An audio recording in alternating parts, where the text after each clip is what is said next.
Welcome to ISRA League's Grand Touring Championship, brought to you by the Z1 SimWheel LCD display. The Z1 SimWheel LCD display is a perfect addition to any sim rig. You can show all of the dashboards that you've got on the cars in iRacing, plus various telemetry and stats, and it's available at z1simwheel.com. This is the Buckeye Classic 75, the second to last round of our 7th season of the Grand Touring Championship, and it's at Mid-Ohio. I'm Daniel Quaroni, and with me in the recording booth are Anthony Muniz. Great to be back with you. And Brian Carey. Hoping for an exciting race. Yeah, I'm sure it will be. This track always offers exciting racing. In just a moment, we'll be looking at the standings, and here we go. Colin McLean, I think, has probably secured the championship, but look at that. Brian Carey and Daniel Gralti fighting it out for second. John Kuzan isn't too far behind, so if they ran into a big disaster, could be points to be found for him. Chuck Chambliss, only 1 point behind John Kuzan, so he better watch out. And Russell Cow, despite a series of wins, is in 5th. Chris Dameron Jr. also securing the championship in 4GT, with Kenny Coughlin looking pretty secure in 2nd, but Marty Jeffrey is nipping at his heel a little bit. James Mines and Patrick Spence need to figure out who's going to take 4th home, and Tim McLeish and Daniel Quaroni are there for 5th and 6th. And finally, James Cullen, also looking pretty secure in the lead of the Cadillacs, with Ricardo Machuca looking also fairly secure, just because Mark Payne probably won't make all the races in order to score enough points to defeat him off his second standing. All right, Brian, take it away with the map.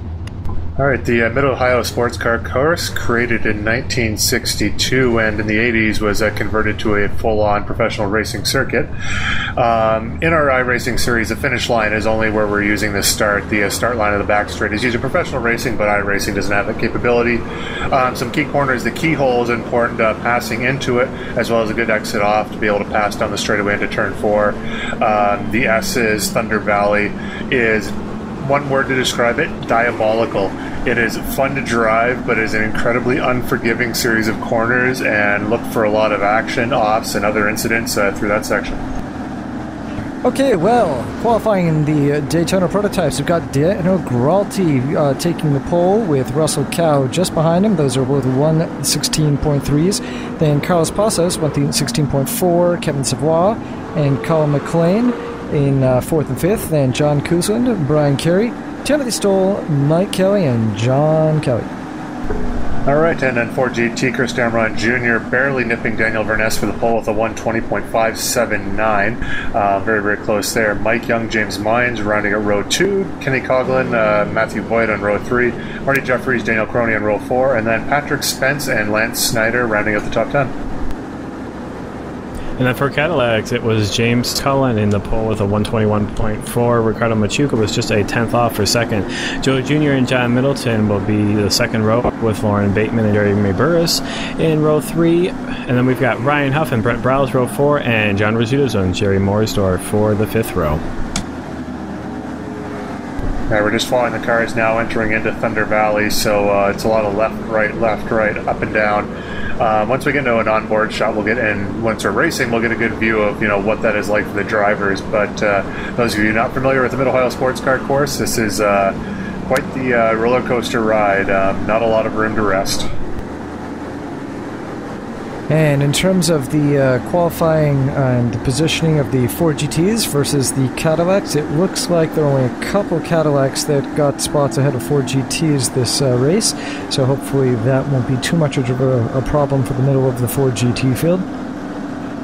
And we've got the Daytona prototypes heading around and now taking the last corner, and as Brian mentioned, normally in professional racing, this would not be the start-finish, but it wouldn't rather be the start.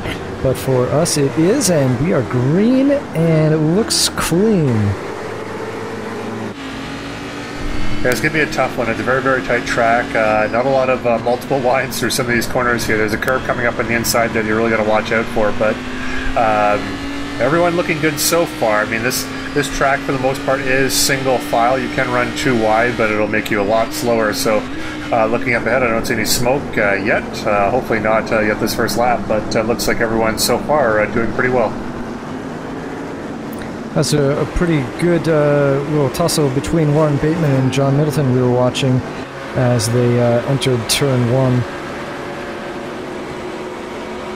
And right now we're looking at Ryan Huff and Jeremy Burris as it looks like the 41 of... Oh, we've gone away from them, but 41 of Ryan Huff was behind Jeremy Burris. And we got Chuck Chambliss right up behind John Kelly here. I think Chuck was just ahead of John on the starting grid, so he's trying to get that place back. Right up in the tail of Brian Carey there with we got the two Turn 1 Heroes cars of Mike Kelly and then Timothy Stahl right behind him. So, and John Kuzin you can see just up ahead there. So it's going to be some close racing bit. And the Turn 1 Heroes aren't called Turn 1 Heroes for no reason. They like to move forward and move forward quickly. So it looks like Mike is going to be taking that spot, but maybe not. Yeah, Brian doing a nice job of defending on the outside of turn 2, and he's going to fight his way down as they head into turn 3 and then the eventual tight portion of the circuit, turns 4. And he's on the inside, so I'm assuming that Brian Carey is going to have to give up that position, and hopefully he'll be able to hold out against Stoll as he was going to try and follow his teammate through as well. It looks like Brian Carey will be able to hold on to the 9th spot.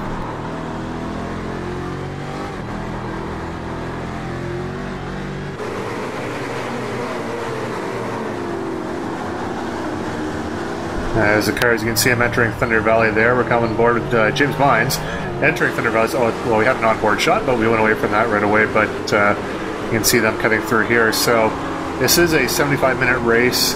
Where, oh, and we got a spin there just ahead. I didn't see what car. That was one of the ISRA cars. I didn't see who that was. Was that you, Dan? Nope, that was not me. I think it was Mike Young. Mike Young, yes, okay. It's one of the ISRA cars that we hadn't been used to seeing last couple of races, so I'd missed that paint scheme there.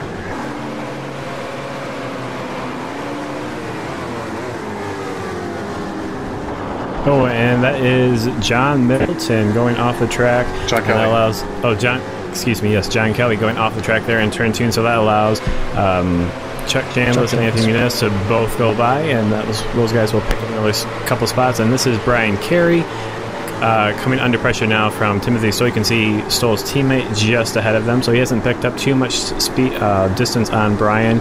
And right now looks like these guys are fairly evenly matched, although Timothy Stoll a bit farther down the field than we're used to seeing him. Yeah, Timothy Stoll's pretty strong qualifier in this series, and I know from speaking with some of the drivers here that Tim was not feeling as comfortable driving around this track as he is with some others, and I can say from my own personal experience, I was not very comfortable driving around this track either. I've done a lot of my running here in Star Mazdas, Indy cars, and Formula One cars, as that was Russell Cow stopped in the entrance to the pit lane there. What was going on with him? Looked like we saw him entering the pits there, and Carlos Passos as well, so there might have been some contact there.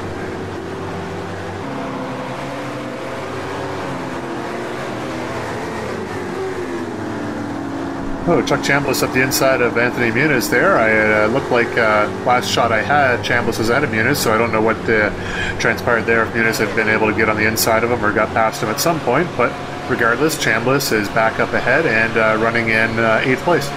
Well, he made that look easy, too. Also makes me wonder if our colleague Muniz there had got him on the inside going through turn 1, and Chuck just had a better run coming off the corner. And there's the man of the day, Mike Young, coming up behind Daniel Coroni there, and Marty Jeffries in the SRN car. So now that I know that Mike is in the yellow and black ISRA car, it'll be easier to spot on the rest of the race there, as these guys are pretty close together. Yeah, we've got a nice train of 4 GTs here. Granted, this is, I think, 8th through, I believe, 4th place. They're all quite close together. I think there might be a Cadillac in front of them yet that they'll have to try and work their way past. Yeah, there's a couple Cadillacs up there. Look like possibly Ricardo Machuca and John Middleton, possibly, that are up there still. So those guys qualified ahead, and they'll have to work their way back. This is kind of a tough circuit for that to happen. Oh, and this is Brian Carey going wide, exiting turn 2. And I don't see any cars going by, so I'm assuming that must be Timothy Stoll. Oh, no, there's Timothy Stoll right there. Just couldn't see him. He's just out of the shot. So that allowed Timothy Stoll to get by as they head down towards turn 4. And I just want to point out for our viewers out there, again, remember, everyone realizes we do these commentaries after the race because we're in the race ourselves, and I want to apologize. I was not drunk when I did this race, but highlights you may see of me, you might think otherwise. So I assure you, sobriety was there. I had other issues, apparently, besides that. Oh, and Mike Young is driving pretty quickly past Daniel Peroni there. It didn't look like he had that big of a run on him, but able to take the inside and hold on to the apex. And yeah, that looks like that is Ricardo Machuca with James Cullen just ahead in the Cadillacs. So it'll be a few laps now before the Ford GTs and the Cadillacs sort themselves out.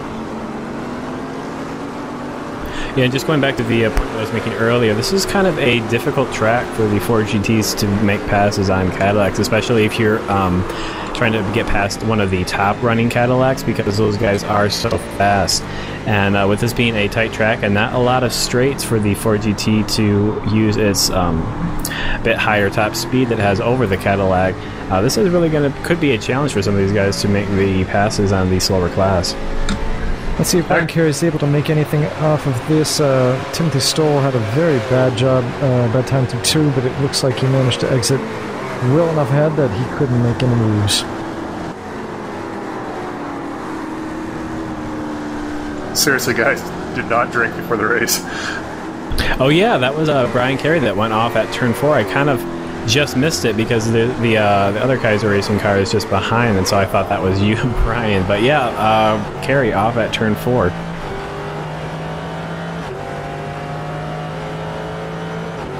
And then this is back on board with Mike Young, and I believe that is Ryan Huff just in front of him. Oh no, not Ryan Huff. That is Ricardo Machuca in the Cadillac that Marty Jeffries was just passing.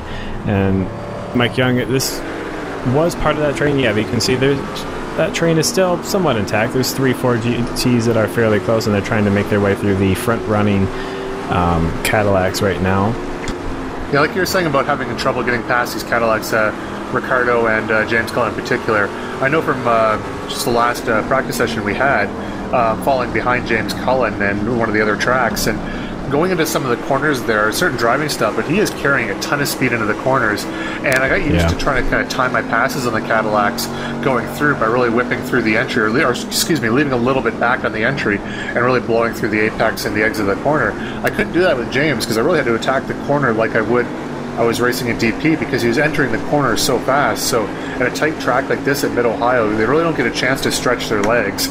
The Cadillacs and the Ford GTs do not corner all that significantly different, and the straightaways here are almost non-existent. The one long straightaway is there only really a chance for the Ford GTs to stretch their legs, and it's really hard for them to do that and get by a really fast Cadillac. So James Cullen's the next on those guys' list, and then once they clear him, hopefully the race will kind of settle it a little bit, because it gets kind of awkward when you're racing Ford GTs and Cadillacs in the same piece of track. Yeah.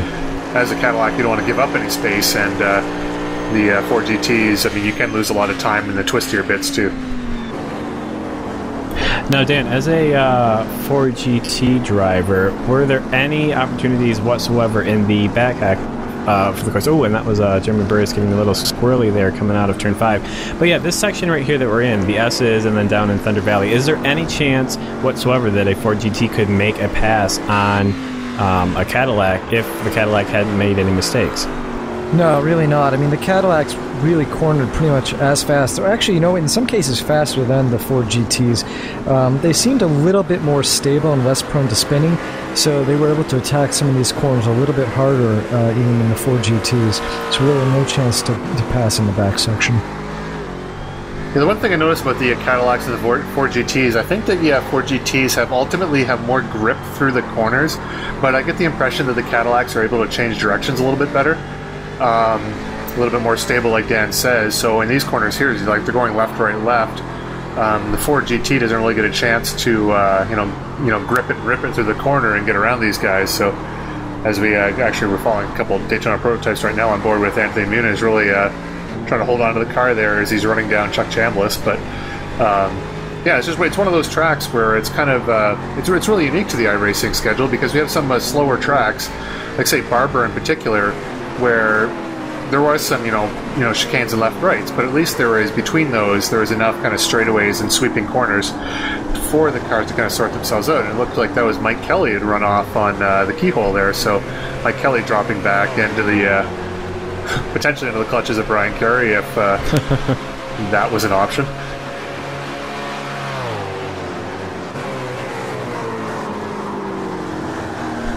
So Muniz is really hustling Chuck Chambliss right now. Remember, these guys had a incident back at Road America with the aid of another driver sending Muniz about 30 feet over the fence and into the trees, unfortunately. But looks like these guys kind of found each other as far as pace goes, and the battle continues here at Mid-Ohio.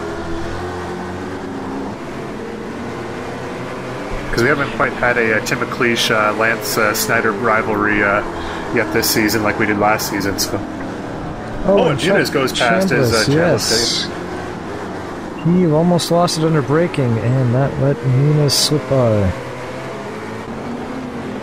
Very heads-up driving by Chambliss there. I mean, that could have ended in the tire barrier very easily. He catches grass there, and the track kind of falls away to the tire, so there wouldn't be any chance of stopping it. So, yeah, Chambliss all the way there. And some of you may have been noticing, hey, that's number 27. That should be John Kuzlin. Well, it should be. John Middleton, unfortunately, due to how iRacing numbers, was able to pick that up, probably because someone somewhere along the line had picked up his number by accident, and kind of a knock-on effect. So that is John Middleton in the Cadillac, John Kuzlin in the CTC, the blue, red, white Daytona prototype. You should be able to recognize him by his colors and not his number, unfortunately, this race, but I guess that's going to happen. And these are the leaders, Dan Gralti, the leader, and Kevin Swad coming by. So those two guys have kind of opened up a little bit of a gap on Colin McLean and John Kuzlin in third and fourth.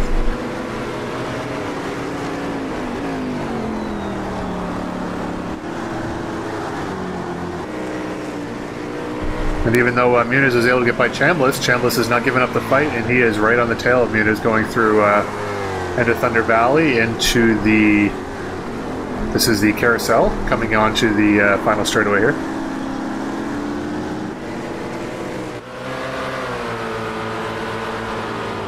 There's also one thing too, many tracks that we run on have a carousel corner. Whoa, and that's James Mines not quite to make the corner. Oh, that was at the end of the long straightaway there, so not able to get the car slowed down enough. He's able to rejoin and only losing a place and some time, but able to fight another day. But yes, as I was saying, the carousel on some courses, like say Road America, is a very, very fast sweeping right-hander. We're here at Mid-Ohio, it's a very, very tight cresting right-hander. So different thing is that it's Chambliss is back past Muniz again. So kind of swapping for position here for the this is a battle for sixth place now. Chuck Chambliss in 6th and Muniz in 7th, with the incidents to Kelly and Carey dropping them back. And then we're on board now. Marty Jeffries. Oh, well, we were. That was going through the carousel that Brian was just talking about. And then here's going down into Thunder Valley. We haven't seen this on board yet, but that was a pretty good shot. Really tight in here. This is very, very close when you get mixed up with multiple classes. Yep, a little trouble getting around the Can-Am Cracker car of John Rizzuto's there, but both Muniz, Chambliss, and Kelly all able to get past, so that fight should resume. And Kelly having an incident earlier, knowing his pace was moving forward pretty quickly there at the start. Him dropping back, we should see him probably attacking Muniz as soon as he can here to try to gain some of those positions back.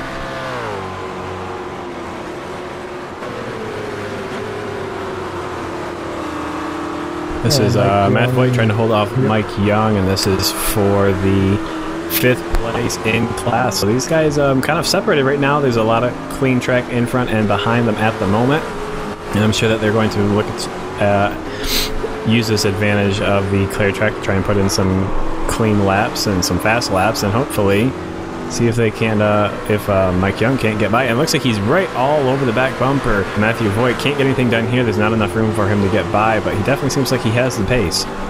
Yeah, I mean, he qualified really well. It was just that spin on, what was it, lap 1 and 2 that sent him way, way back in the pack.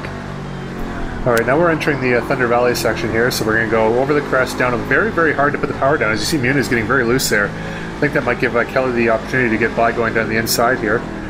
And it looks like that pass is done, but heading through here, another carousel, so it's going to be cresting, uphill, downhill, and then around the corner. And that's, for myself personally, I don't want to speak for any of the drivers here, because a lot of guys really love this track, and I do like the track too, just not in this car.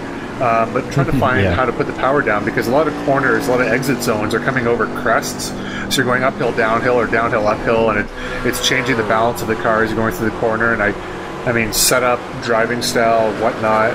I think for myself, it was probably a good helping of a setup, because I'm not all that bad in other classes of cars here, but for some reason I was just absolutely lost here. But it's corners like that where you're going uphill, downhill, trying to get the weight distribution, the power down, all the grip on the tires, because you're really trying to, as you're driving, as most racers know, but those of you who are watching or are not, you know, kind of stumbling across this and want to learn a little bit more about racing and sim racing in general, you have 4 tires in the car, and obviously you want to make most use of all those tires as possible, from front to rear and from left to right.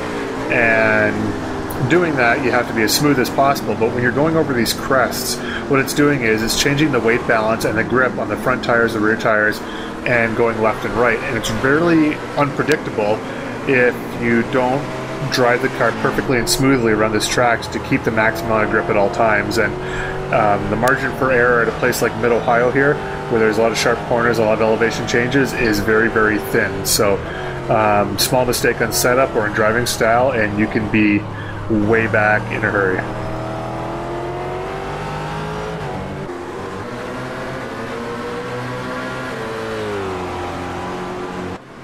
You see the battle between Matthew Voigt and Mike Young still going on. It's been going on for a couple laps now. I just don't think Mike Young's had the opportunity to give up. You can see the 2 leaders.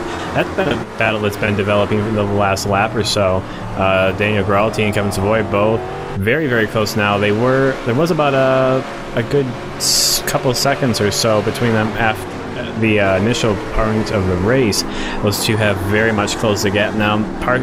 Could be part due to traffic, part of it just due to Kevin Savoy's pace, but that's really going to be a close battle here coming pretty soon. And also too, I don't want to pick up my co-commentator here, but I think we should start a Kevin Savoy drinking game. So anytime you call him here, Anthony, call him Kevin Savoy, Savoy, then you have to take a drink. So I think I was 3 in the last one, so those keeping score at home, it's a new thing we want to try to introduce here. A lot of these races, we get towards the end of the championship, some new features. So, I mean, those of you who don't drink, that's fair enough. But if you do, maybe it might be a good one to start.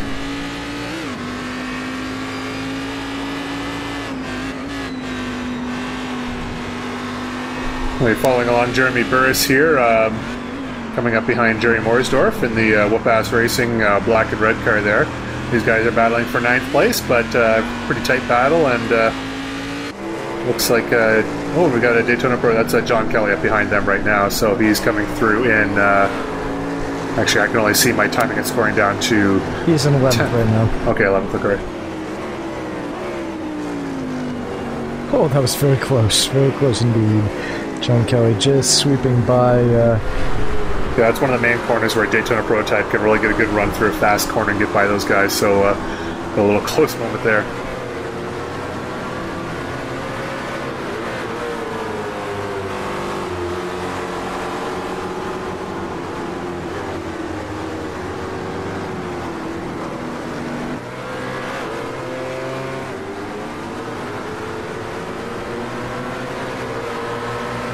Alright, now we got Mike Young and Matthew Voigt again with John Kuzlin now right behind them. The leader's already gone by. Looks like Colin McLean's already got ahead of these guys, so John Kuzlin trying to follow him through, as it looks like Tim Stahl there in the Turn 1 Heroes car is coming up through as well. Another Turn 1 Heroes driver right there, that's Jeremy Burris. Forgot to mention, as he's behind Jerry Mooresdorf, and these guys are really battling hard. Oh, Mooresdorf, he looks like he's run wide, and Burris has been able to take advantage there.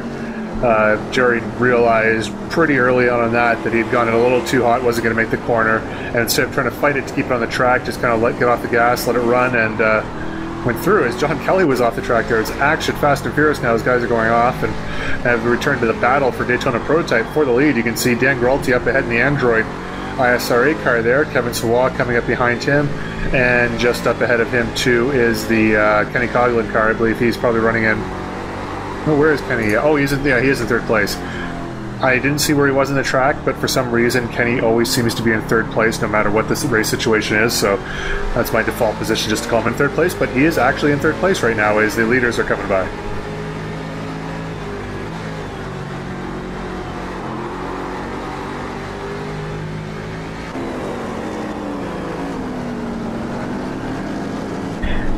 You can see, despite that little incident that Jerry Morsdorf had about half a lap ago, he hasn't lost too much time on Jeremy Burris there. This is a battle for 8th place, and really I thought he would have lost more time than that. He recovered that little off he had very nicely. And what I had said before, as you see Chuck Chandler's coming through there, not wanting to pick up my co-commentator here, he comes from a German, Spanish, and obviously American background, so the intricacies of Acadian pronunciation possibly not on the top list of things that, considering the 3 other cultures and languages he's proficient in, so don't want to jump up and down on him too hard as we come back right as we speak of Kevin Savoie there in the 99 Monster car, still chasing down Dan Gralti for the lead of Daytona Prototype.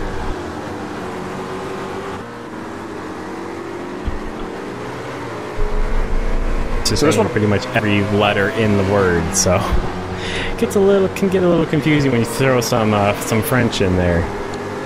Yeah, it's French, but keep in mind it's Acadian French, which is an interesting combination of English and French, much like Creole for those in the Louisiana and the southern United States. There, it's pretty much the same background, but. Regardless, I just want to point out too that as we're 52 minutes and 27 seconds left, being a 75-minute race, we're going to see halfway at 37.5 minutes. So for those of you keeping track of pit stops, we probably won't see any pit stops until that point, especially for the Daytona prototypes, well, particular Daytona prototypes. So just for our viewers out there, a time code to keep track of there.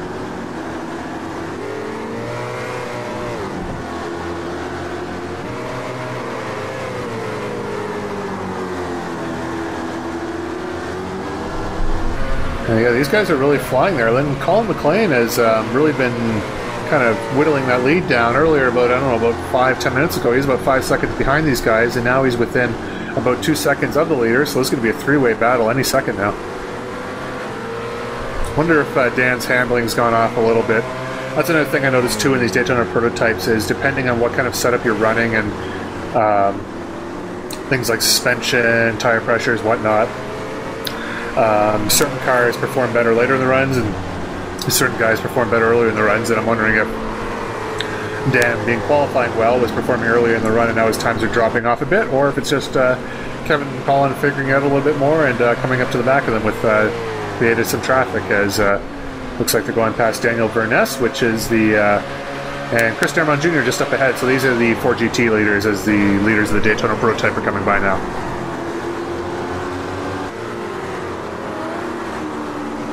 I was kind of wondering if some of this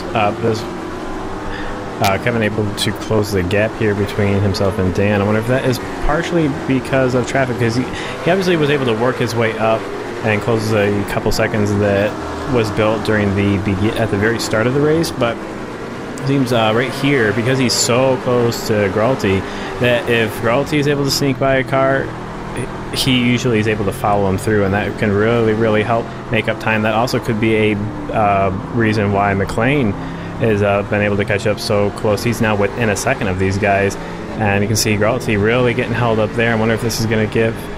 Nope, you can see he's going to take the inside for turn 1, but yeah, now good shot from behind there, right on the pack bumper. Yep. Oh, Colin McLean sneaking through as well, so that should probably bring Daniel Verness. No, well, Daniel Verness is about a second behind Chris Dermont Jr. right now, but as you can see the battle, this is for the lead right now. Gralti, Savoie, and McLean.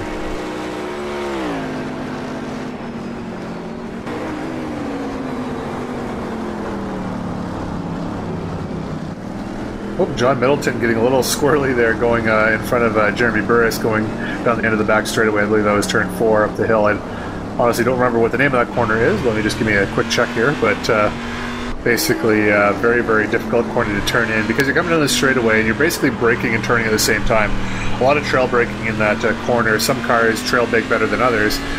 So the amount you can trail brake is a little variable depending on what car you're driving. But at the same time, the way the corner works is you have to slow down up for the right-hander, goes uphill, and then really slow down for the left-hander that crests the hill and goes downhill. So probably one of the more difficult corners in iRacing, if not real-life racing as well. And here's a battle that has still been going on for the past 10 minutes or so, and that was Mike Young gets it wide. Oh, he's managed to recover. Able to save it, but yep, nice cost recovery him there. Massively. And remember earlier when we saw this battle developing, we thought that Young would be able to get by quite quickly, but Matthew Voigt's done a very, very good job of holding him off and maintaining his 5th place position. Yeah, anytime you can get some tire smoke like that and keep the car on the track, that's a pretty good end to that. Spectacular, not fast, but spectacular.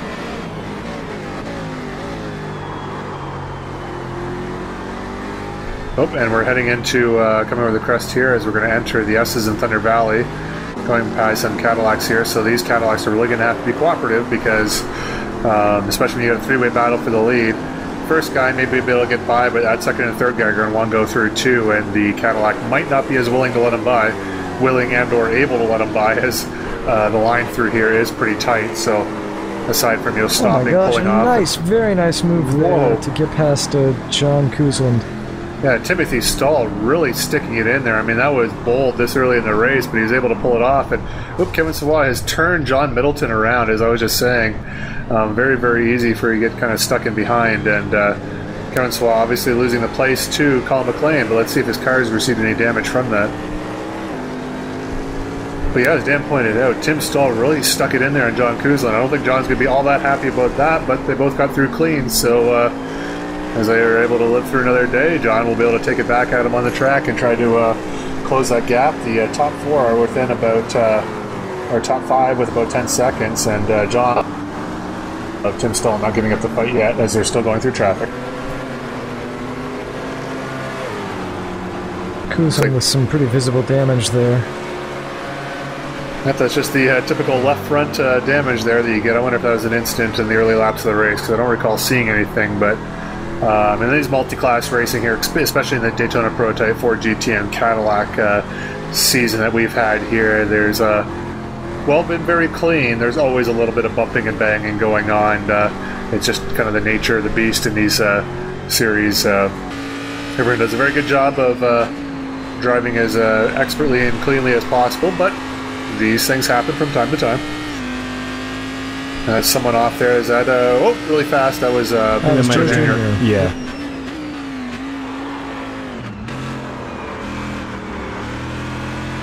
Lauren Bateman really overcooking it going into turn 2. Managed to save it nicely and stay on the track. It is a potentially dangerous spot if you overshoot, because there isn't a whole lot of runoff there, and it is sand, so in iRacing at least you tend to kind of continue sliding through the sand into the tires, so well done saving that little half. I think he was just so excited about picking up that spot, and probably had his eyes focused over there on Joe Jr. and wasn't quite in his normal rhythm to find the break point when he wanted to. And John Middleton going around. Yeah, John, when he entered that corner there, I could tell he was entering out wide because he had some Daytona prototypes on the inside of him. And what had just happened there is his left rear just caught the grass, just caught it, and that's what kind of spun him around there. So it's a very, very narrow track, too. That's another thing. It's tight, it's twisty, and it's narrow, which in multi-class racing here is what happens. I mean, he had to kind of give up some room on the inside, went a little faster than he wanted to, but he also didn't want to turn in on the guys, as unfortunately he's already been turned around once, and gave a little too much room and got in the grass. You can see here that Mike Young has caught up to Matthew Voigt. He's got the pace. He just wasn't able to find any spot to pass in the past, 15 minutes or so. So caught up to him after that big, almost, spin right here. But I think that probably Matthew Lloyd will be able to hold him off just due to the nature of this track for quite a while. Yeah, and that's one thing. As long as you don't make any mistakes, you should be able to keep a guy behind you, but that's the key, kind of thought there, is not making any mistakes, which not exactly the easiest thing to do under driving by yourself, let alone under pressure from another driver. So Matthew Voigt doing very well right now, and in the previous stint where Mike Young was right behind him, but let's see how it ends up this time. Mike might be able to take the advantage of the fact that he's just caught him up again, so kind of get a run on him this way as we got a Cadillac coming out of the pits.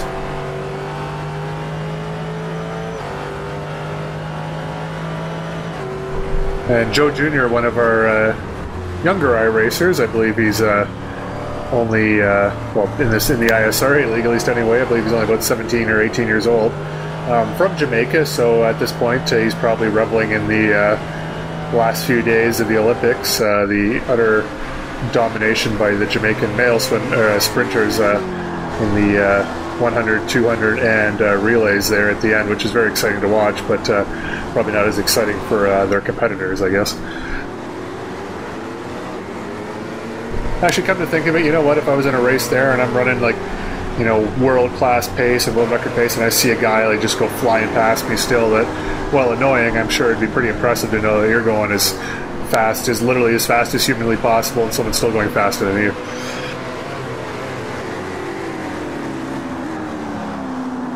Mike Kelly getting a round. I believe he just got around Chuck Chandler there, and Chuck Chandler's trying to take another bite of him there. And on board with Joe Jr., like we were just mentioning there, it's Colin McLean up ahead, and just up ahead of him, I believe, is Lauren Bateman. So this is a battle for third place right now.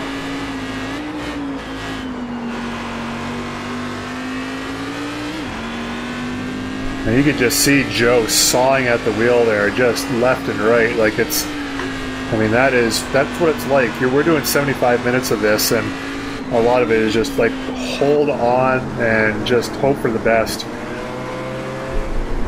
Whoa, Kevin Savoy. Yeah, that was going to happen. Yeah, and that's I believe that's the final. So that's the second time that he's had contact there. I know he wants to, make up time and try and catch back up with Daniel Gralty and Colin McLean for first and second, but I think he's, really being a bit too pushy and trying to put his car into a spot that it's just, it's not going to fit. And that's the result. What happened there is we see John Middleton now. The initial incident was with Middleton, and he was following a few guys through on the inside, and really not an ideal place to pass, but he had his car kind of in the right place, assuming John saw that he was there to be able to make a pass as going through there. Having that happen and coming across the cars again, I think in his mind he figured he wanted to go, well, the other side didn't work, so I'm going to go to the other side, but the other side was a far worse option, and basically drove straight to the side of Lauren Bateman there. So an unfortunate incident initially with Middleton. Kind of more of a racing incident. That incident was unfortunately a bit of an error of judgment there on Kevin's part, but hopefully those cars were able to get through without any damage. Kind of hard to tell sometimes what incidents will cause damage and not, but that looked like that may have done damage to one or both of those cars.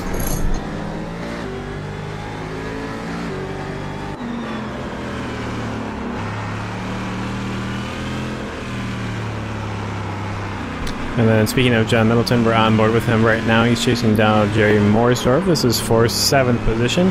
So looks like the earlier incident with Kevin hasn't caused too much damage as he's still in the race. He hasn't needed to pit to take repairs, and he's going to try. Ooh. Is he going to have it? No. Looks like Middleton will be able to... Oh. Very, very close. This is good side-by-side racing here. This is... very tough. Oh, and he's going to get the undercut. Nice, as I head down towards the carousel. Let's see if he's going to finish. That looks very familiar. I think we saw Jerry Morsdorf make that exact same move a couple of laps ago. He's into pits.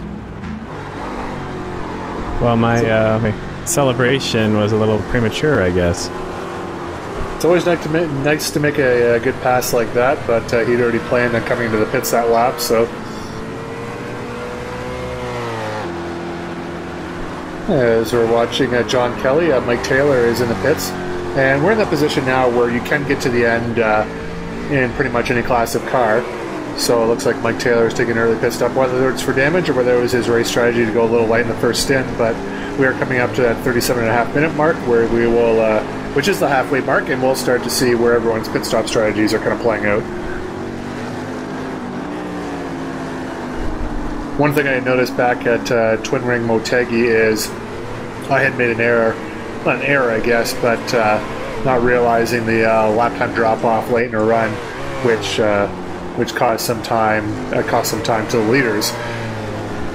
Whereas some tracks it is beneficial to run later because it's better to run on light fuel and worn tires than a full tank and new tires. I mean, well, I guess the first couple laps on new tires are always pretty good, but I really got to weigh that out. Is we got a good battle here with going around Ricardo Machuca. That is Mike Kelly and Chuck Chambliss, and this is for 6th position. So Chuck Chambliss right in the draft here. Kelly's probably going to defend the inside a little bit. No, he's going to the outside with a better line. Chambliss too far back to make a move, so he ducks back in. Chambliss very good about that too. That's one corner. It's really easy. It looks like, because the end of the long straightaway, it looks like it's a good out-braking corner, but the nature of the corner and the way it angles in, under braking, you really have to be alongside, or at least have part of your car alongside before you can even think about making a clean passing attempt, because what's happened as soon as it gets on the brakes, that car is going to start coming right, and if you're trying to out-brake them, all you're going to do is out-brake into the side of their car.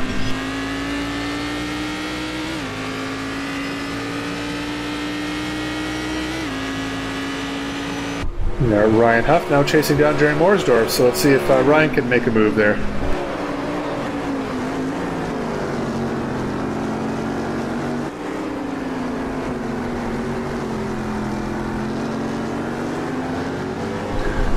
I know we keep talking about, or at least I do talk about, the quality of the paints in this series here.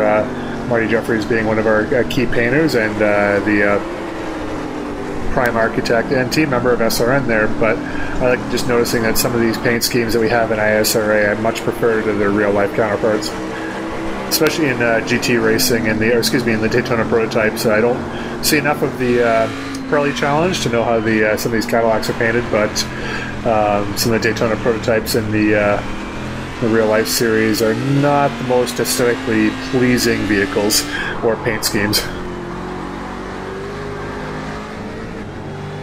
I think it's much easier to get a good-looking paint job on a GT car than a prototype. I know, because I spent quite a bit of time thinking of what our team would run for a livery this season in the DP, and it's kind of challenging, especially this Daytona prototype's kind of got some...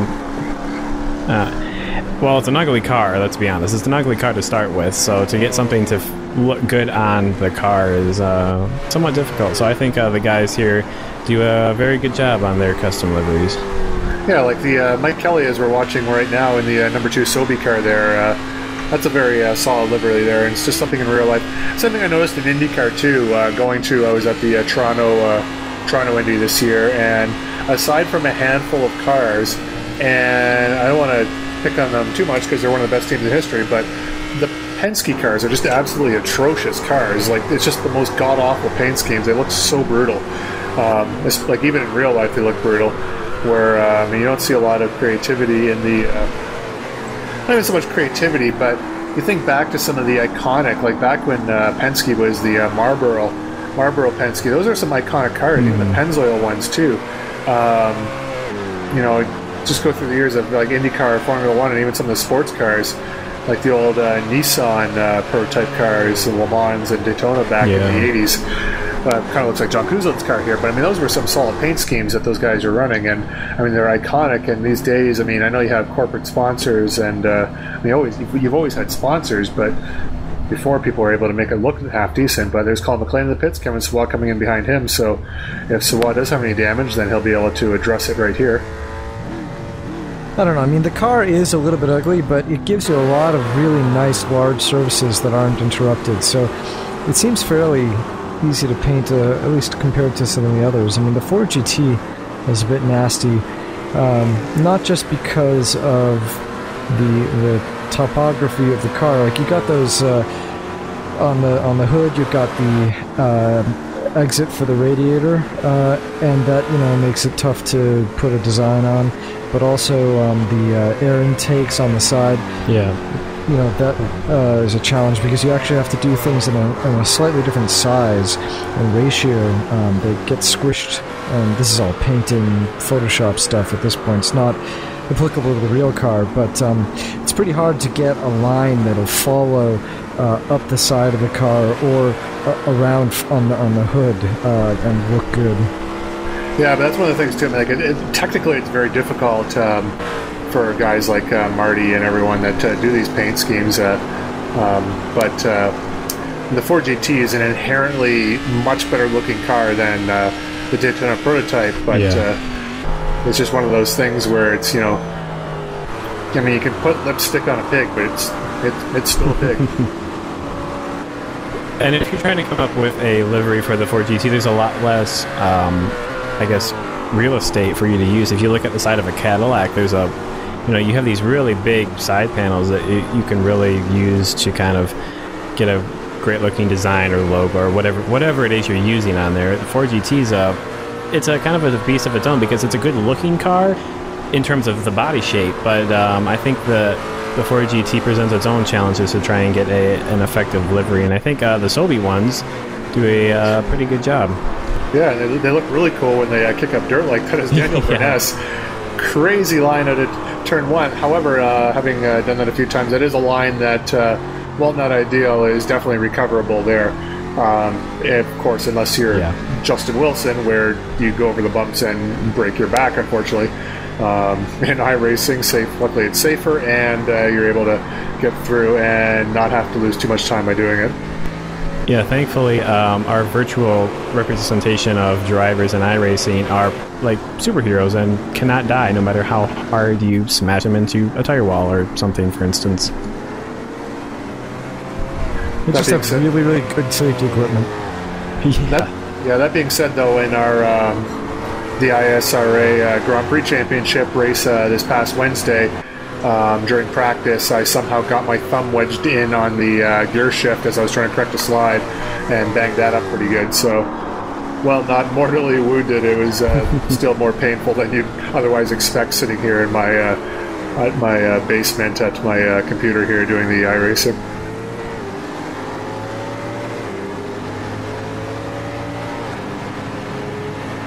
All right, we're on the chopper with Chuck Chambliss, I believe, as he was. I don't know if anything. Oh, he's off the track at same place as Daniel Burness. He went a little farther than Daniel, so he had to back off quite a bit more. But it's going to allow Muniz to catch back up and resume this battle here.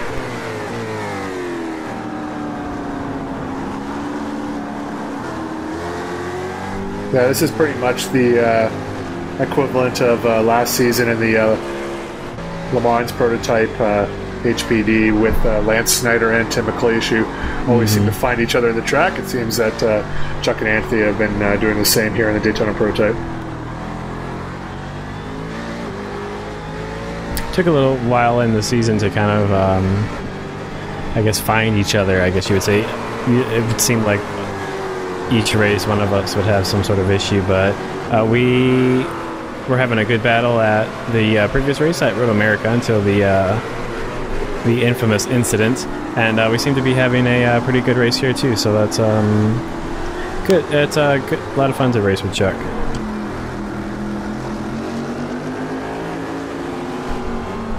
Yeah, that's one thing about this series too, is because we race with the same guys, and a lot of iRacing series on the main server, I mean, you get to pro races, whatever, you get to that level and you're racing the same guys pretty much week in, week out. But one of the benefits of this league here is in ISRA, we've run with each other in various classes and various series for some of us for quite some time. So, I mean, you get a good idea, kind of a catalog and what to expect from everyone. And, some guys are more aggressive than others. Some guys, you kind of know what and what not to expect from everyone. It doesn't mean for, perfect racing, because especially when you're racing for position and in internet racing in particular, things happen you don't expect. You do make contact, but all the guys, I guess we got John Rizzutos and Ricardo Machuca. Looks like he's just for position. It is for position, as John Rizzutos is not pitted yet, but it looks like Ricardo's going to take that position and go back up to third place. But as I was saying, you get an idea of what everyone's going to do and what they can do and what mistakes I mean, and we're in ISRA. We all make mistakes. Professional race drivers make mistakes all the time, but you get an idea of what to look for when it comes to mistakes. So you're able to race certain guys a little closer than you would other guys, just because. I mean, you kind of know, you can kind of tell ahead of time when they're going to make a mistake, probably before they do. So it's one of those familiarity things that it's kind of hard to. It's not really tangible, but it's definitely there when it comes to experience.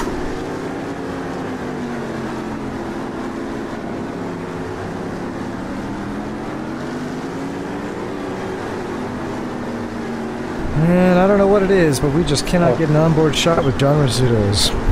Oh, it's happening again, isn't it? I know we just saw Machuca going past him, but yeah, we did get him the last race, so I mean we don't know that we did see him out there, so we know John is out there. We know he's racing in fifth place. At least this time we can see him. We just can't get the onboard, but we can see him. Is it just the onboard? Yeah, that's why it's putting up the driver bar there. Apparently someone's to get John a new onboard camera for his birthday. There's John Kuzlin on board with him. As you can see, I mentioned before, he's driving the number 31 today. Oh, there's Tim Stahl right ahead of him. So I don't think these guys have pitted yet. Like I mentioned before, John Kuzlin is the king of fuel mileage and long runs, so he will be one of the last to pit, probably with Carlos Passos. I'm not sure if Carlos is still running or not, but if he is, he's a little ways down the field. But those are the guys that normally go the longest on fuel.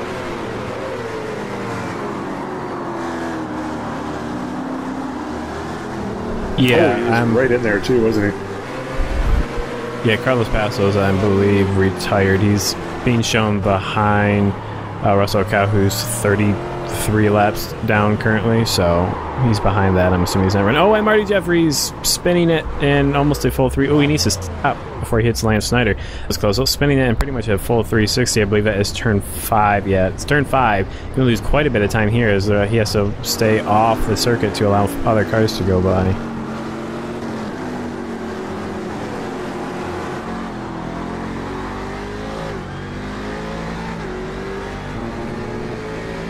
All right, Colin McLean, he's in second place. He's about 20 seconds behind. No, he's not. He's now the leader. As Dan Gralty is just coming out of the pits right now, so that early pit stop by Colin McLean has helped him leapfrog Dan Gralty for first place, and now Kevin Sawa is right up on the tail of Dan Gralty. Kevin Sawa on fresher tires, so we might see in a second him come up behind and make a shot at second place. But after that pit stop, the top three has shuffled around. Colin McLean, the beneficiary of those pit stops, but still within about 2.5 seconds of each other, so the battle continues. And we got a John Kuzlin is the meat in the Turn 1 Hero sandwich right now, as we got Tim Stahl, John Kuzlin, and Mike Kelly running 4th, 5th, and 6th.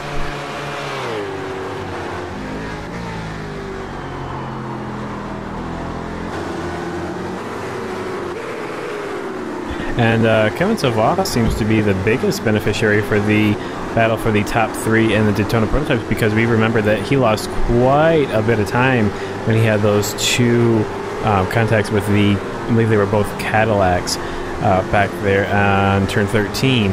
And he's now, within 2 seconds of first place. So really, he managed to do something quite extraordinary with his pit stop and made up quite a bit of time. Yeah, I think he came in around the same time as Colin McLean, and he left just a little bit after him, but I think he was running down Colin pretty steadily over those laps after the pit stop, cleared up whatever damage he may have had, and Kevin Sawa is back on it. And also now, since we're later in the race, we've only got about 25 minutes left, the traffic is much more spread out. When we were watching the battle earlier in the race, they were passing or having to negotiate their way through, fairly large groups of GT cars. Now that they are, everyone's kind of separated and they're in just, groups of maybe 2 or maybe 3, it's a lot easier for the faster class Daytona prototype to get by. And so if Kevin's able to put in some very quick laps, that could be, with minimal traffic, that could be, part of the reason that he was able to make up that time.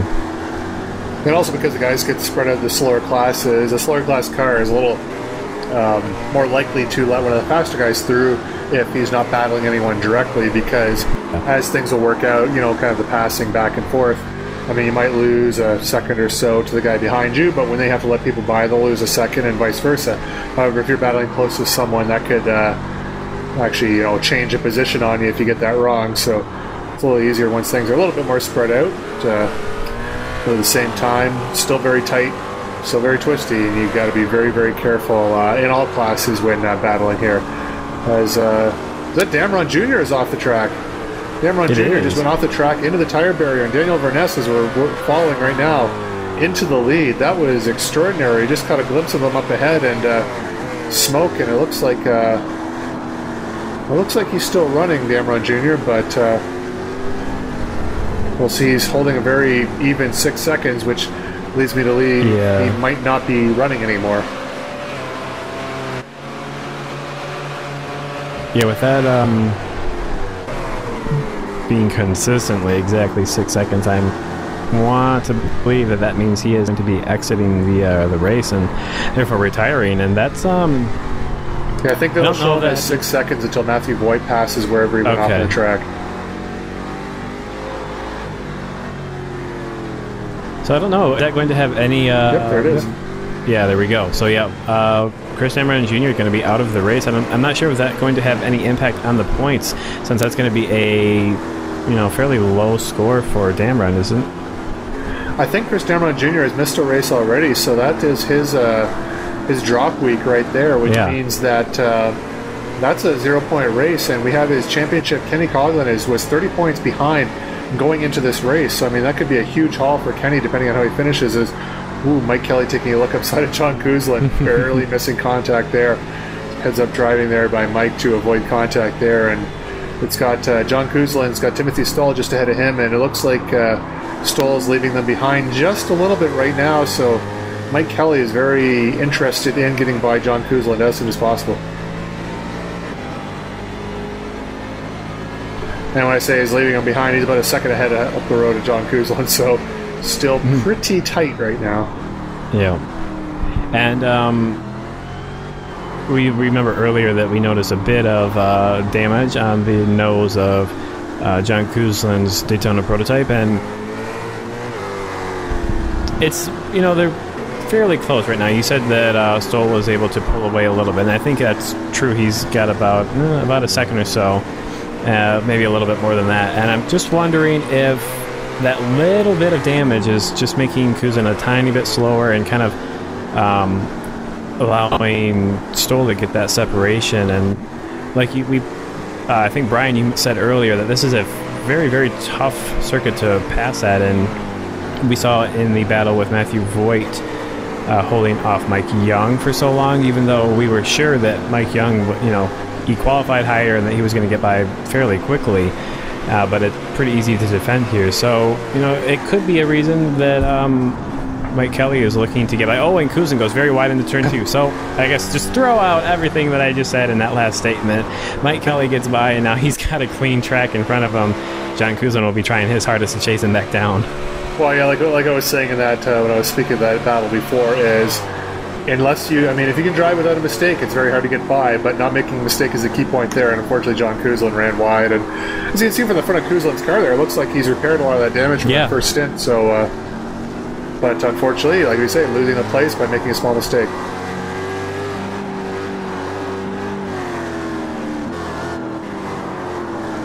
That elevates Mike Kelly up to 5th position. That's since most likely pit stops have finished.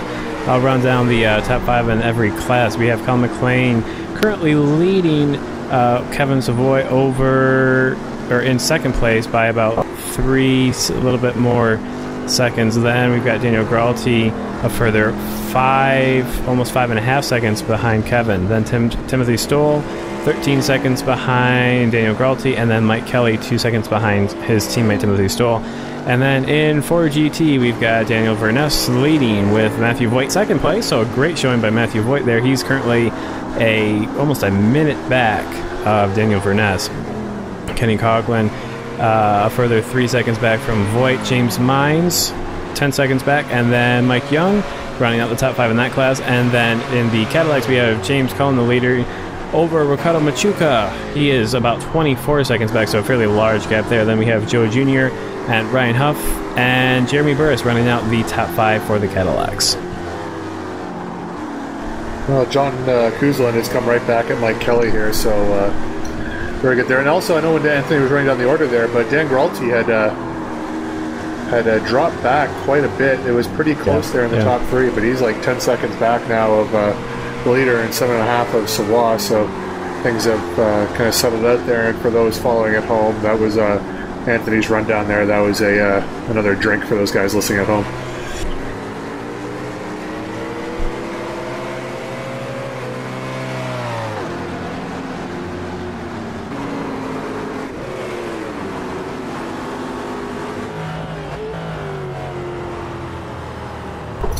And our third place man, Kenny Coughlin, 24 Ford GT here, going through. Kenny, very, very, well, last 2 races, consistent driver. Oh, he's up to second now, so he's passed Matthew Boyd in the pits, so no longer our third place man, but with the retirement of Chris Damron Jr., hoping to make up a lot of ground in the championship.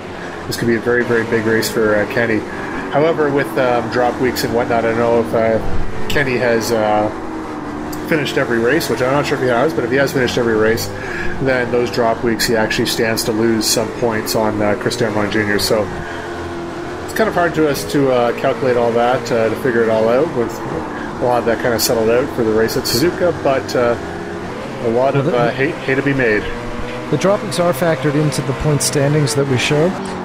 So the only real question is how future races are going to impact, or how Damron's poor showing here will impact which drop gets picked and how many points he ends up getting for that drop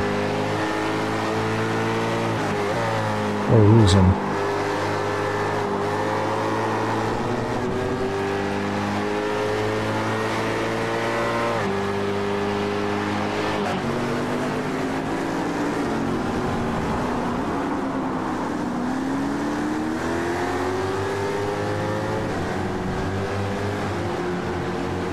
Alright, now we got the turn 1 heroes going nose to tail. You can tell that because Mike Kelly has a very pronounced number 2 on the front of that car, white number 2. So I'd say you can tell who's which car is Mike, but they are battling hard for 4th place. This is a battle for 4th, 5th, and 6th right now.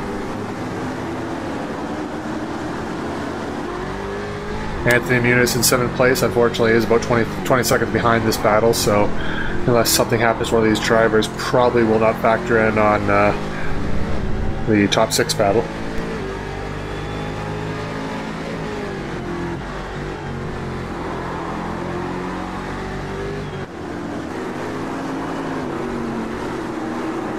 Now this is a battle right here. Ooh. Yeah, the lap traffic playing a major part in the battle between Stoll and Mike Kelly. And Mike Kelly's going to be able to get by. Looks like Stoll's going to get trapped behind Daniel Colroni in the Ford GT. Yeah, he does. And they both get by him. But that's a change of position there. And that's Mike Kelly taking it. But Stoll is going to try and battle back. He gets a better run out of turn 1. He's going to be on the outside, though, for turn 2. And he's going to take the position back. So Kelly had 4th place for, a shining moment. And Stoll takes it back as they head into turn 2 and down the back straight. And this also allows John Kuzlin to close the gap a little bit and maybe challenge Mike Kelly for 5th spot. All right, James Cullen, the turn 1 hero's Cadillac. He lets his teammates through. Let's see if he lets John Kuzlin in the CTC car through. It appears that he has, looking at the deltas there. Camera view, you can't really see the mirrors, how they pan out, but Kuzlin is back there and right on Mike Kelly's tail, so this is a very, very tight 3-way battle for 4th.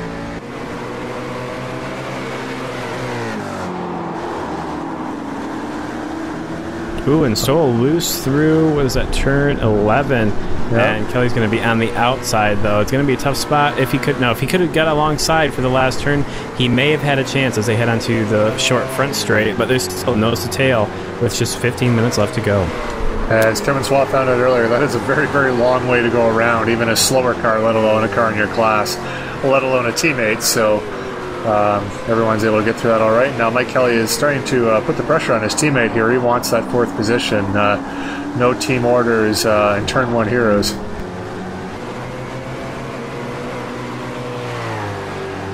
And John Kuzlin just waiting to see how this one plays out, hoping they'll go side by side again and take advantage of that.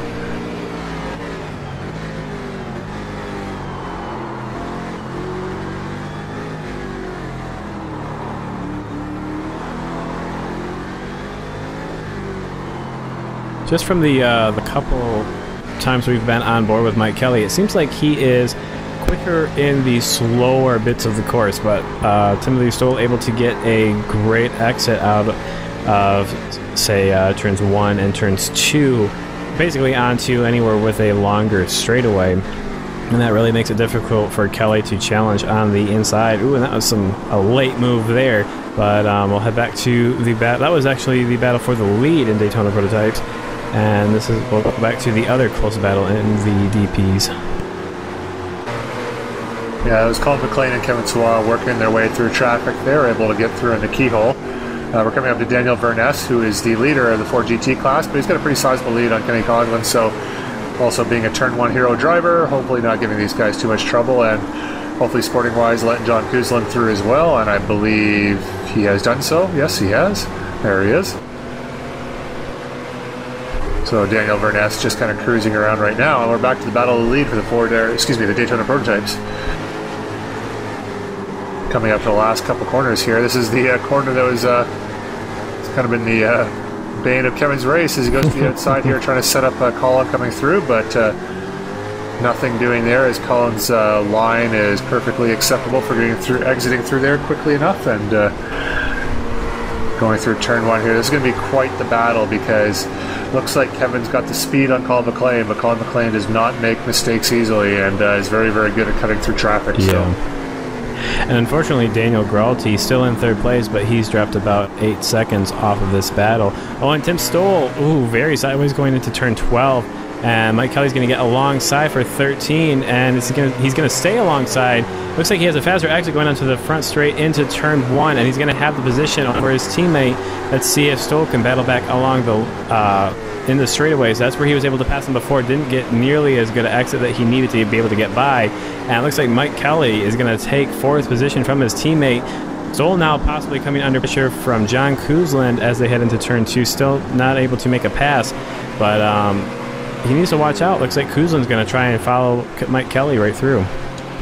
Now that was some good racing right there, folks. I mean, both those guys driving hard through the corner. As you can see, Stoll lighting up the tires going through the final corner there. Kuzlin having a look, no room there for him to get by, unfortunately, but he's going to be hot on the chase. I don't think Tim Stoll has they're not going to lose much time on Mike Kelly here. He's going to want to try to get that back, but they were able to go side by side. No problem there. Everyone giving themselves enough room. Fantastic racing for everyone involved. Whoa, Kevin Savoy really using the exit there, trying to get a run using the traffic as a pick, not able to do it. Colin McLean expertly cutting through the traffic there, but he's missed the entry in the keyhole with Kevin Savoy on the inside, so this could be a pass for position here. McLean getting a slightly better run off the corner, but Savoy right on his tail, and it doesn't look like Savoy's going to have him going into this corner here. Not enough room. The braking zone is not long enough for him to get along the inside there. So he'll have to try again. But what Kevin Sawala was trying to do there is you can see him running wide going through turn 1. Is using that Cadillac. He saw him up ahead, using him as a pick. Didn't quite work out that way because McLean really took advantage very well going through that corner, timed it just right, and positions are static as Kuzlin is coming underneath Timothy Stoll. It looks like he might have him this time. Ooh, Stoll. That was a that was a little bit of a move to the inside there. So Kuzlin not quite alongside, but we're getting to about 10 minutes left, and every inch is being fought for right now between these guys. Yeah, it looked like still got caught a bit of the grass coming out of turn 2.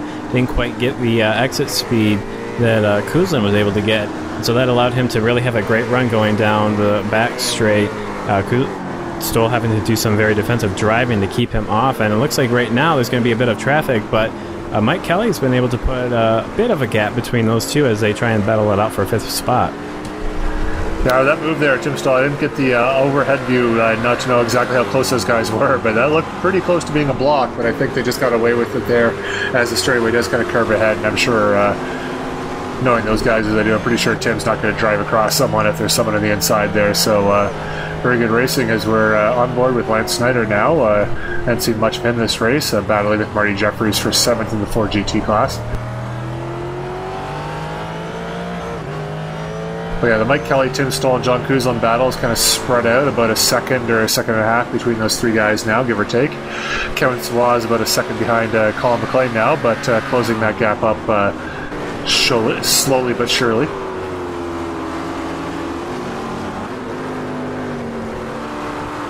Yeah, I'm not sure what happened to Daniel Gralty, and currently running in 3rd spot in Daytona Prototypes. He's dropped back about 9 seconds or so. I'm not sure if he had been off or what, but he hasn't been able to close the gap at all. In fact, he's probably lost a bit of time since we've last kind of checked in on him, and so that's a bit unfortunate. Otherwise, we could have 2 3-way battles in the Daytona Prototypes. Yeah, well, Dan's been kind of hovering between 8 and 9 seconds back of those guys pretty consistently for the last probably about 20 minutes now, so doesn't quite have the speed to catch up to them, but he's not really losing all that much either, and well ahead of Mike Kelly in 4th place. So now Mike Kelly, with that little gap, he was only about 2 seconds ahead of these guys, even a second and a half, but that little bit of gap allows him to get to the traffic first and make a pass. Now he's got some traffic, and he'll have a few cars between him and his teammate, as well as John Kuzlin here, so let's see how this all plays out. These guys, some of these guys are battling for position. We had Lance Snyder battling with Marty Jeffries, and then Ryan Huff in the Cadillac is in the mix. Now you got the Daytona Prototypes of Kelly, Stoll, and Kuzlin coming through too, so this is really shuffling things up.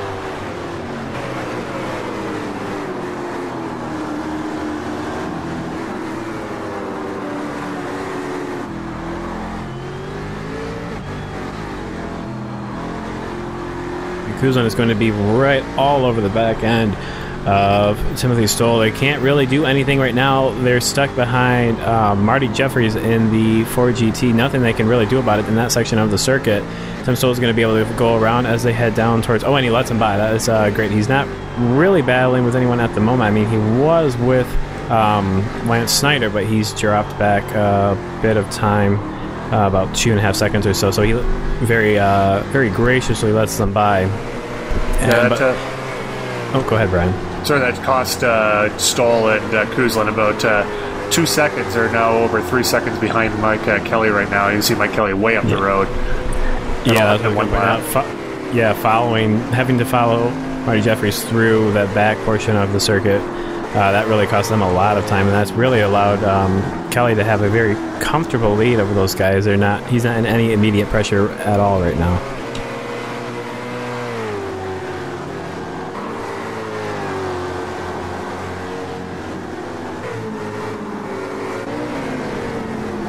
Oh, we saw Kevin Swa trying the move on the outside again, going through the final corner there. Well, turn 12 to turn 13, but not quite working. As Tim Stoll runs a little bit wide, it's allowed Kelly get the positioning on the outside here, but Tim Stoll is going to be able to hold his line on the inside, find the thread the needle through Thunder Alley, and hold on to that 5th place. Kuzlin very close, though. He's been really pressuring Stoll these last few laps, and we're getting down to about 6 minutes left. Earlier in the race, I would have put my money on Stoll. It looked like he had the pace, but later in this race, Kuzlin's looking very strong. He's definitely got a lot of speed. He just needs to be able to find that one opportunity to be able to get by. Seems like Tim's tires are going off a little bit later in the run. His car is a little bit faster earlier in the run, and this is where John Kuzlin is. His car is at his best. He's gone to the inside again, but not close enough. See, for those camera angles there, it looks like he's got the overlap done, but he's still probably about a car length or so behind. Just poking his nose in there, kind of give Timothy Stoll something other to look at than the apexes he's trying to hit, and hopefully force him into a mistake. And now we're back with the leaders, Kevin Swa coming up to Colin McLean here, and there's a slower car up ahead. It looks like that's Dan Croney in the 4GT.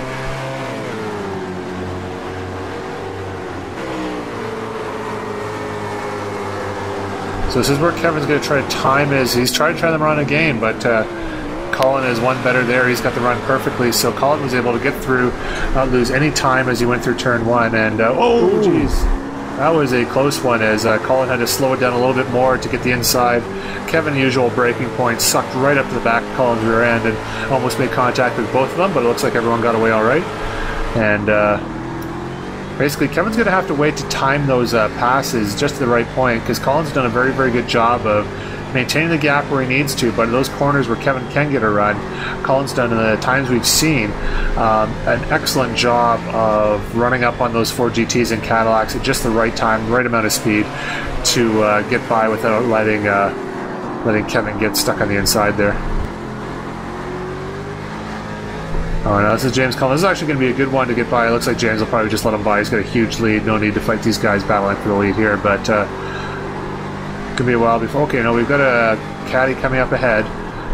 I don't know if Colin can get him on before the keyhole here, but if Colin catches him at the keyhole, which is a distinct possibility, then it could be the chance that Kevin has to catch him onto the back straight of the way heading down to 4.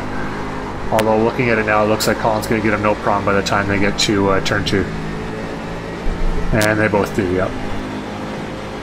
So unfortunately for Kevin, another opportunity lost, but he's going to go and take a look on the inside. And whoa, wait, as I spoke too soon, Colin not able to turn in. Kevin's got the run through, and it looks like he has the position.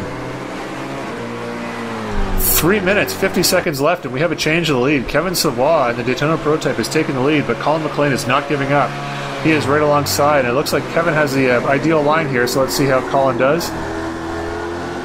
Yep, all Kevin had to do is hit his braking point. Not bad so far, and it looks like Kevin's got that position, so Colin will attempt to fight back, but with 3 minutes and 30 seconds left of the race now, that's only a handful of laps. I don't know if Colin has enough car to get by him again.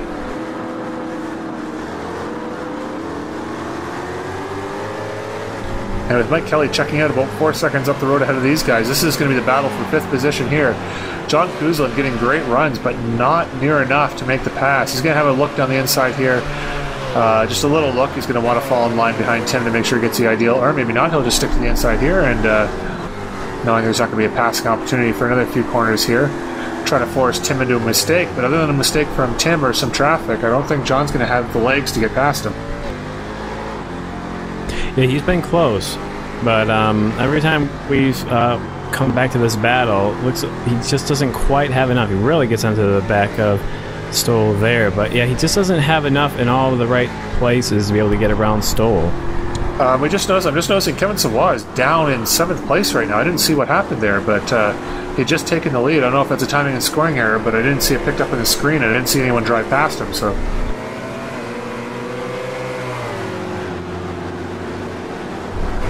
Oh, looks like Kuzlin's got a chance here. Oh no, not quite close enough. It's just a matter of time before John gets by Timothy Stoll here, but that's a question. Is it a matter of time? There's 2 minutes left. Is it enough time for Kuzlin to get past Stoll for 5th place? Oh, and Stoll going wide in turn 2. Oh, and yeah. Not exactly sure what happened there, if Stoll kind of went down in on Kuzlin or what, but looked like he was going to be able to get alongside. A bit of traffic here that could play to Kuzlin's the advantage for Kuzlin if he can. Yeah, he'll get around Joe Jr. there in the Cadillac, so he's going to be right back up on Stoll.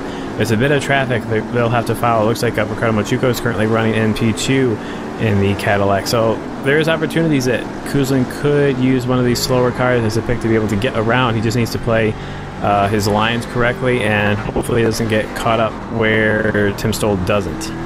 Yep, no, just checking the timing and scoring there. I know Kevin Swat is the leader, but the timing and scoring seems to be really messed up. I don't know what's going on. If Colin McLean hit it off, because now he seems to be only 3.5 seconds ahead of Dan Grolty.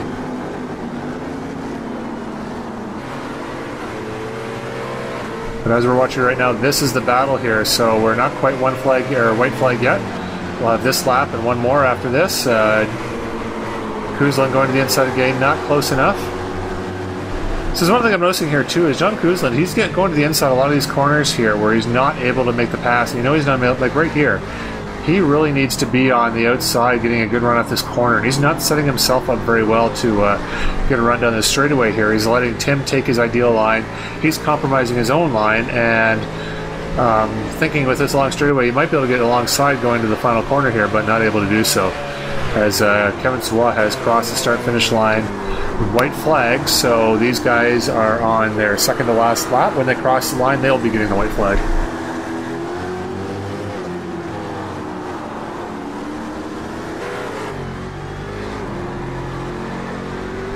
And these two guys are going to be coming up on the Ford GT. Kenny Coughlin, who is very comfortably in P2 for the Ford GTs. I imagine that he'll let them by. Yeah, he gives a little quick flash of the brakes to let them know I'll be slowing down here, guys. Don't run into the back of me. And yeah, again, Coughlin, I think, has a better car in the slower back section of the track, but Stoll is able to get the power down coming onto the straightaways, and that's really that corner there. Coughlin has a huge run on him every time. He just can't make it. Yeah, it's just he doesn't get quite alongside far enough for him to be able to make a pass, and he's quite close here. He might have a chance going into turn 2. But so he's doing it again. He's giving up the inside. He's going to the inside and compromising his line. So just no chance at all coming off this corner here. As I say, no chance at all. He'll probably get him going into this corner. But had he gone a little bit wide and optimized his exit a little bit, he might have had the legs to get past him going into turn 4.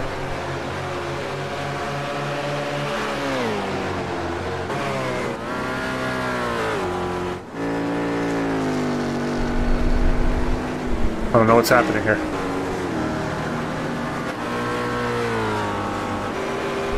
Well, we're getting some guys crossing the finish line, looks like right now. Yep. Yeah, Kevin Sawat at the win. There we go. There's Colin McLean in second place. Giralty in third. Brian Carey in like 1,000.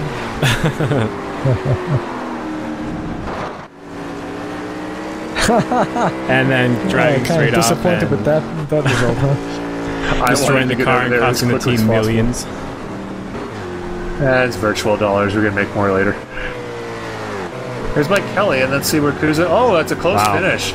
Wish we had seen that on the final lap. It was good to see the guys crossing the right, but massively close finish there for 5th place. Excellent racing by Stoll and Coughlin there towards the end. That was fantastic. Kenny Coughlin, 2nd place in the Ford GT. That's going to be huge for him.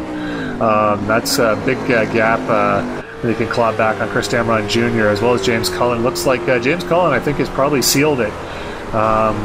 We'll check the points here, but I think we can call it for James Cullen as the GT champion as the standings come up. Yeah, and we see Colin McLean extending his lead in Daytona Prototypes with Brian Carey still not too far behind Dana Giralty. The last race will decide that one. John Couzin also vying for 3rd, so if someone crashes out, there could be a big upset there. No other big changes possible otherwise.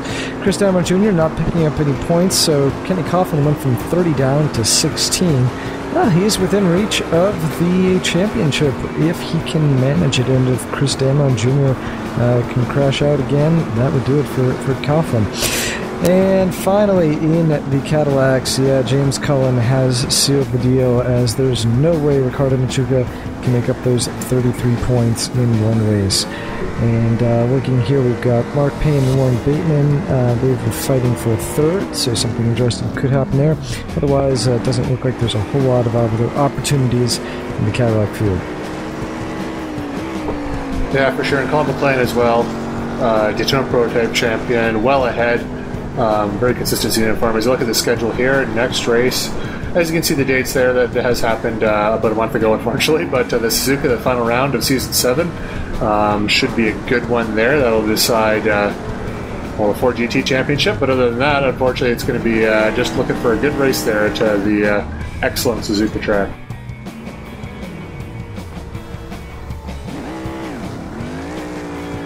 Let's see, alright.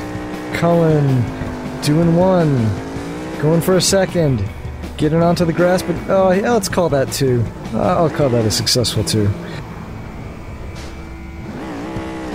And run into the fence to get his crew some work for the weekend. Alright guys, well that was a pretty action-packed race, pretty much what we expected here at Mid-Ohio.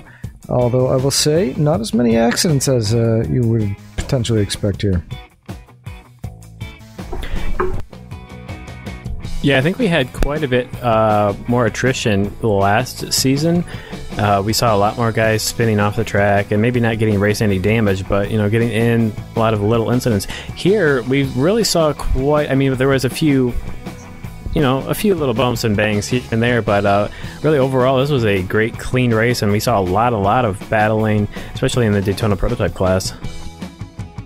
Yeah, from a commentary point of view, I thought it was a fantastic race. I mean, everyone did really well from a driver's point of view, as you can see me at the end of the race there. I am glad to see the back of this one because it was just absolutely terrible. It was not a pleasure to drive at all. It was the longest 75 minutes of my racing life. All right, as always, thank you to our sponsor, Z1 Simwheel, the admins and racers at ISRA League, and of course to Brian Carey and Anthony Muniz for announcing with me here in the booth. And we will see you one more time for Season 7 to wrap it up, and then on to Season 8. Thanks for watching.